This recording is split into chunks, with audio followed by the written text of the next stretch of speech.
Vamos ver a leitura bíblica em classe, que está em 1º livro de Samuel, capítulo 1, do versículo 1 ao versículo 8, que diz: Houve um homem de Ramataim Zofim, da montanha de Efraim, cujo nome era Elcana, filho de Jeroão, filho de Eliú, filho de Taú, filho de Zufi, Efrateu. E este tinha 2 mulheres, o nome de uma era Ana e o nome da outra Penina. Penina tinha filhos, porém Ana não tinha filhos.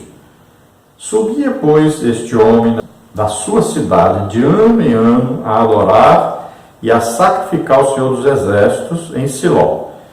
E estavam ali os sacerdotes em Siló, e estavam ali os sacerdotes do Senhor, Ofne e Finéias, os 2 filhos de Eli.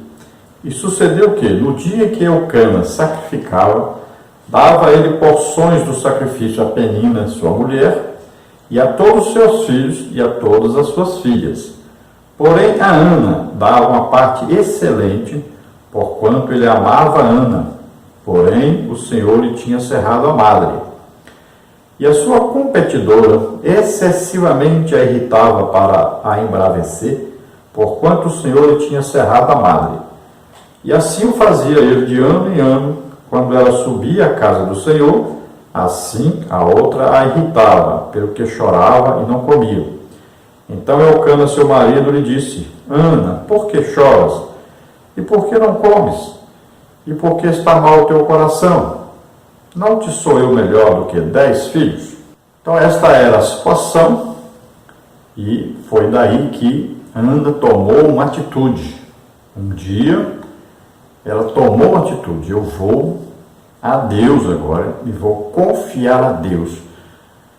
Eu vou agora pedir a Deus um filho e vou crer que vou receber esse filho.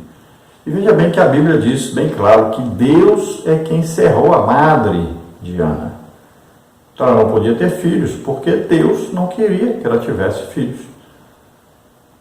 Veja bem que coisa impressionante.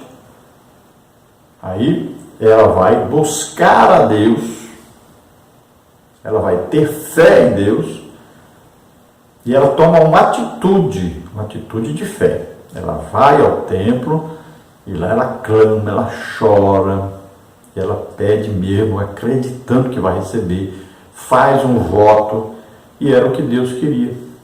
Deus queria que o filho de Ana fosse seu.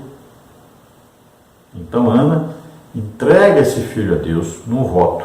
E quando ele nasce, então, até ela fica com esse filho até desmamar, né? E aí entrega esse filho para Deus.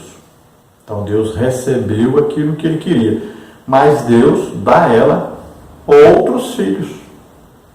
Então Deus não foi injusto, Deus não fez nada que prejudicasse a Ana. Pelo contrário, Deus a abençoou grandissimamente. Então ela deu um filho para Deus. Imagine ter um filho como Samuel, que se tornou o homem mais importante de Israel. Se tornou juiz de Israel, profeta de Deus, imagine. E, além disso, teve vários filhos. Olha só que bênção. Então, às vezes podemos estar em uma adversidade, né? Podemos estar em uma situação difícil, passando por aflição, tribulação, mas pode ser que isso seja exatamente o plano de Deus para depois nos usar poderosamente, fazer uma grande obra através de nós. Então, nós temos que sempre buscar a Deus, acreditar em Deus e confiar em Deus, lançando sobre Ele a nossa ansiedade, né? Lançando sobre Ele todas as nossas dificuldades, confiando que Ele vai cuidar de nós. Vamos ver a introdução da lição que diz: neste trimestre estudaremos os livros históricos de 1º e 2º livro de Samuel. Veremos que eles mostram como Deus escolhia homens para reinar sobre Israel. A partir de seus personagens principais, Samuel, Saul e Davi, perceberemos que os líderes do passado não eram infalíveis.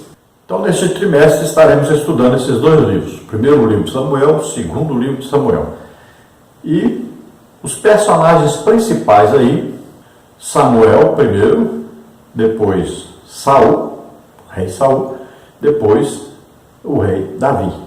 Nós vamos perceber aí, né, alguns erros que a Bíblia faz questão de mostrar.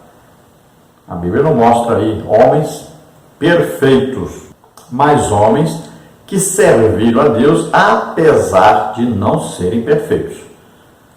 Se nós olharmos, por exemplo, Tiago vai dizer para nós que Elias era homem sujeito às mesmas paixões que nós e mandou parar de chover, ficou 3 anos e meio sem chover. Então, nunca pense assim, eu não posso ser usado por Deus, eu nunca vou ser nada assim, importante para Deus, fazer uma grande obra para Deus, por causa disso ou aquilo, eu não estudei, é porque eu sou assim, eu tenho esse defeito aqui, ou não sei o que. Nada disso, não existe isso. Deus usa a todos. E quando você chega para Deus e diz que não tem capacidade, aí é que você serve mesmo.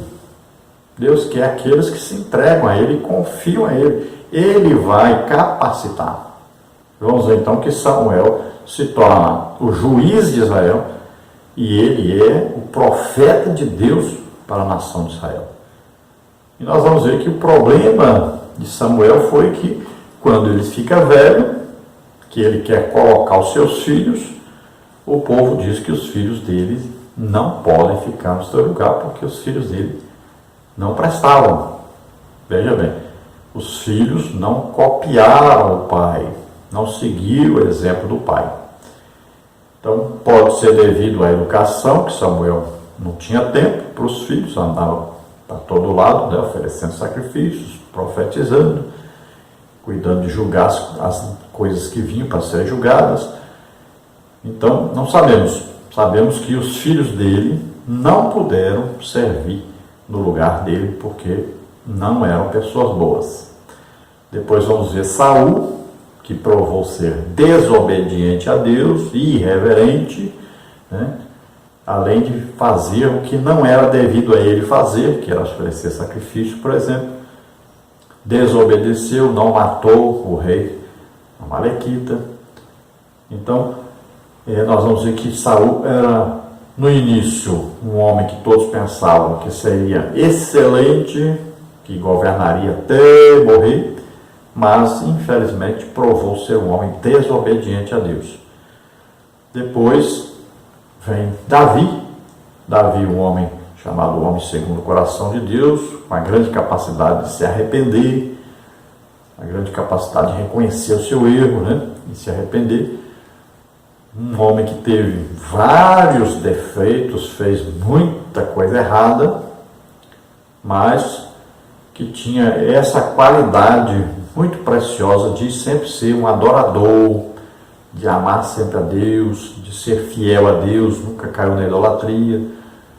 E um homem que sabia reconhecer que errava e imediatamente entrava no jejum, na oração, pedia perdão a Deus, fazia de tudo para se reconciliar com Deus. Entre os grandes defeitos de Davi, né, nós podemos ver aí adultério, assassinato, a péssima educação dada aos filhos, então vai por aí afora, muita coisa errada. Vamos ver então o tópico número 1, contexto histórico de primeiro livro de Samuel e segundo livro de Samuel. Subtópico 1, a originalidade de Samuel. Subtópico 2, os personagens principais do livro. Subtópico 3, o propósito de primeiro e segundo de Samuel. Subtópico 1, a originalidade de Samuel. Originalmente, os livros de primeiro e segundo de Samuel formavam uma só obra, assim como o primeiro e segundo de Reis e primeiro e segundo de Crônicas. Os livros de primeiro e segundo de Samuel formavam uma narrativa que trata da história de Israel a partir de sua entrada em Canaã, século XII a.C., até o cativeiro da Babilônia, de 587 a 586 a.C.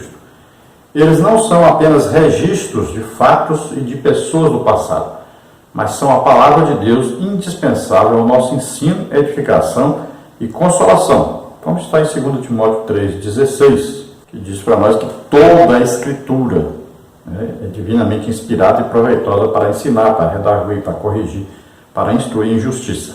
Então, originalmente, no hebraico, você vai pegar aí os dois livros como um livro só. Então, lá é apenas livro de Samuel, ou Samuel. Então, um livro só.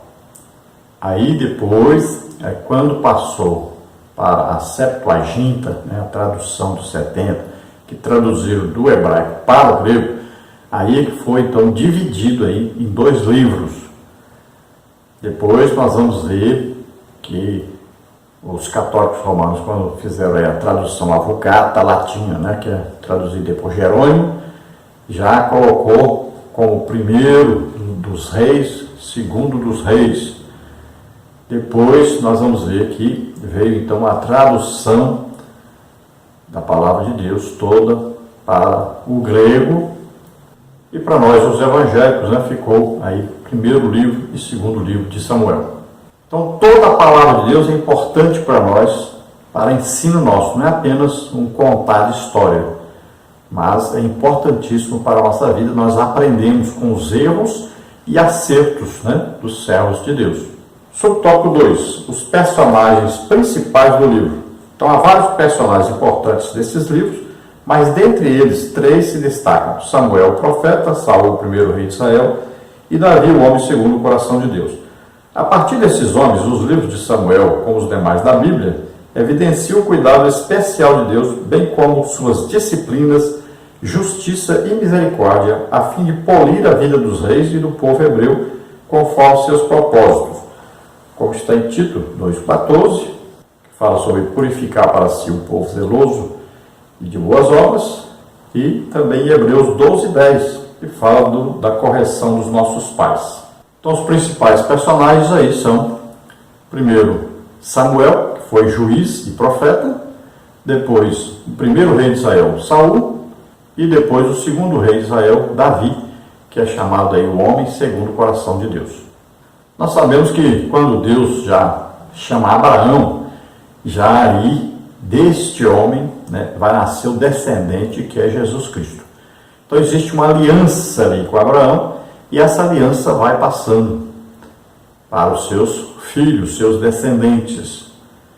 Então aqui, no livro de Samuel, nós vamos ver a transição que existe entre um governo teocrático, que Deus governando sobre eles através do profeta Samuel, e eles pedem um rei porque queriam copiar as nações à sua volta. Então Deus vai lhes conceder um rei, mas Deus escolhe esse rei, e Deus unge esse rei, e Deus vai dar a esse rei então uma orientação sobre o que fazer. E nós vamos ver que daí para frente Deus vai colocando os reis, mas existe um problema. Os reis agora serão descendentes de outros reis. Então o primeiro rei quem escolhe é Deus, é Saul. O segundo rei quem escolhe é Davi. O terceiro rei quem escolhe é Deus, é Salomão. Mas daí para frente começa a ver o que? A sucessão, que é sempre o filho mais velho vai assumir o lugar do pai. Então não é mais uma escolha de Deus, já é uma escolha por sucessão, por primogenitura, né? E aí começam a reinar pessoas totalmente fora da opinião de Deus, né? Fora do controle de Deus. E nós vamos ver a divisão do reino, né? Vamos ver a divisão de Israel, fica a parte norte separada da parte sul. Vamos ver aí que na parte norte não teve um rei que prestasse, né? Na parte sul, vários reis também fizeram muita coisa errada. Mas Deus fez todo o possível para orientar. Nós temos que entender o seguinte: existe a política e existe o sacerdócio. Quando a política depende do sacerdócio, que coloca o sacerdócio como mais importante, então a política vai bem, Deus se agrada e tudo vai bem, prospera, existe paz, tudo mais. Mas quando a política quer assumir o controle, aí as coisas desandam.